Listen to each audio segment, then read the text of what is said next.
Sebenarnya duluan lahir Pulau Sabang atau Pulau Weh dulu? Terus kalau dipikir-pikir, kenapa bisa disebut Pulau Sabang ya? Dan orang-orang nggak sedikit juga yang mengenal dengan kata-kata Pulau Weh. Gimana perbedaan antara Pulau Weh dan juga Pulau Sabang? Apakah Sabang merupakan bagian dari Pulau Weh atau Pulau Weh adalah bagian dari Sabang? Kali ini kita bakal ngebahas tentang sejarah dari Pulau Weh atau Pulau Sabang. Sini sini aku spill. By the way, sebelum kita lanjut, aku minta bantuan kalian untuk subscribe, like, dan juga komen untuk kelanjutan dari video ini. Dan terima kasih udah subscribe.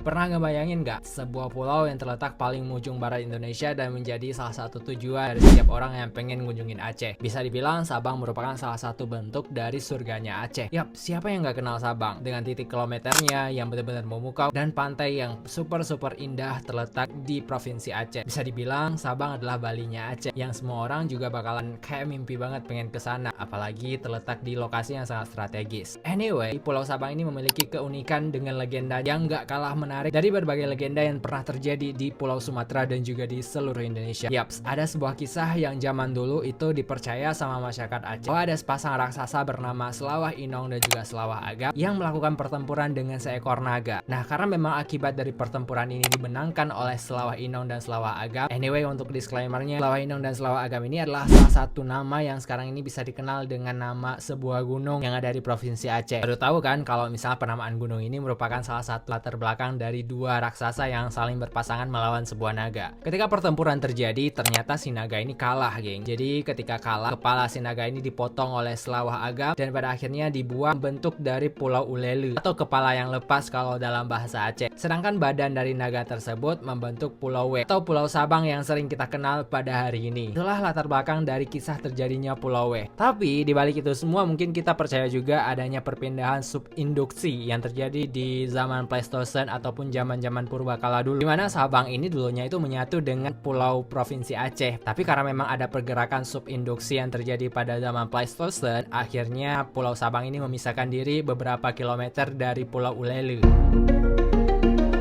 Flashback di zaman kolonial Belanda, Sabang menjadi salah satu lokasi paling strategis, dimana kala itu di tahun 1900-an, kolonial Belanda membangun yang namanya Samamarsi Beach atau salah satu pelabuhan bebas yang benar-benar kayak mempertemukan seluruh perkapalan yang ada di dunia, dan bahkan Sabang menjadi salah satu pelabuhan paling sibuk kala itu dibandingkan dengan Singapura. Kalau misalnya kita bandingkan, Singapura jauh lebih maju pada saat ini, harusnya Sabang lebih maju juga kalau misalnya dipertahankan adanya pelabuhan bebas yang mengumpulkan berbagai ekspor-impor kala itu di dunia yang tertuju pada mata Sabang. Kemudian Sabang juga menjadi salah satu titik pertemuan yang membuat seluruh pelabuhan dan juga maskapai-maskapai besar yang ada di dunia untuk berkumpul dan juga melakukan barter. Nggak heran kalau misalnya Sabang menjadi salah satu tempat untuk melakukan ekspor perdagangan kala itu. Hal ini tuh sejalan dengan misinya kolonial Belanda yang kala itu tuh benar-benar kayak mengekspor sebagian besar hasil dari bumi Indonesia melalui pelabuhan bebas Sabang. Anyway, Sabang merupakan satu-satu kota kosmopolitan di ujung barat Indonesia kala itu. Berbagai suku bangsa bertemu di sini dan ini tuh menjadikan Sabang sebagai salah satu bentuk yang paling random kalau misalnya kita bandingkan dengan suku-suku bangsa yang mungkin lebih spesifik yang ada di Aceh. Yang perlu diinformasikan juga bahwa infrastruktur yang terbangun di pelabuhan Sabang kala itu tuh benar-benar menjadi kosmopolitannya Indonesia dan merupakan penguasaan dari kolonial Belanda yang menguasai wilayah ujung barat Indonesia kala itu.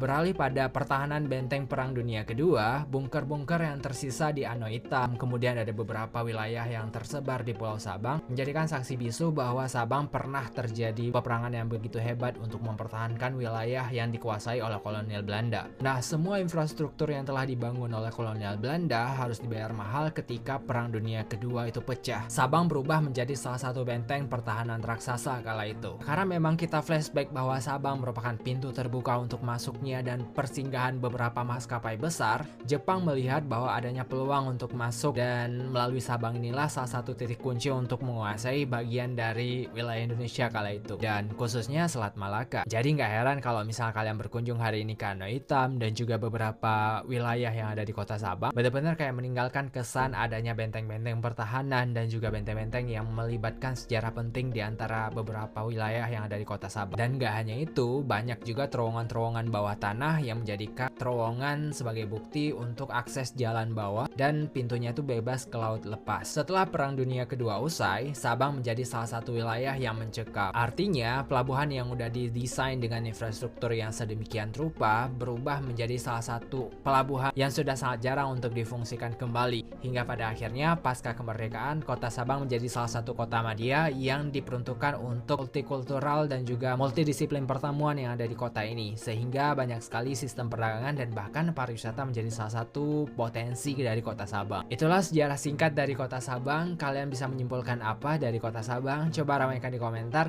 dan jangan lupa untuk klik tombol subscribe, like dan juga komen ya.